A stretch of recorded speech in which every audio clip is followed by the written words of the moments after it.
Madame Aubois. Madame la présidente, comme vous agissez pour le pouvoir d'achat des Auvergnats-Rhône-Alpins avec la mutuelle régionale, nous aimerions que vous agissiez pour le pouvoir d'achat des Auvergnats-Rhône-Alpins et des familles des jeunes qui sont dans nos lycées avec une tarification sociale dans les cantines et les internats des lycées.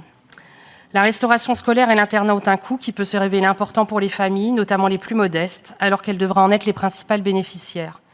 Cette inégalité est aujourd'hui accentuée par la hausse du coût de la vie avec une inflation notable des prix des aliments et des prix de l'énergie. C'est pourquoi, dans une démarche de solidarité et d'action effective pour alléger le budget des plus modestes et préserver leur pouvoir d'achat, nous souhaitons qu'Auvergne-Rhône-Alpes applique dès la reprise des cours à la suite des vacances scolaires d'automne une tarification sociale et progressive dans ses cantines et internats.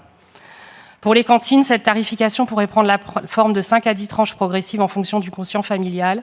Sans aller jusqu'à la gratuité, la première tranche pourrait être fixée à 12% du prix de référence d'un repas à la charge des familles et la dernière tranche fixée à 86%.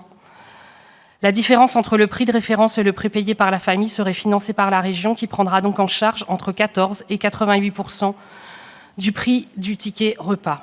Pour les internes, nous proposons que l'effort régional fasse que le coût de la nuitée avec petit déjeuner se situe dans une fourchette entre 1 et 4,30 € en fonction du quotient familial.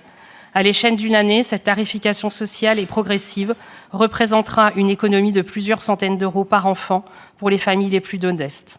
Nous demandons donc d'ajouter au point indice rédigé comme suit en section de fonctionnement, chapitre 932 sous rubrique 222, à la ligne proposition nouvelle du président, remplacer 0 par 1 million d'euros.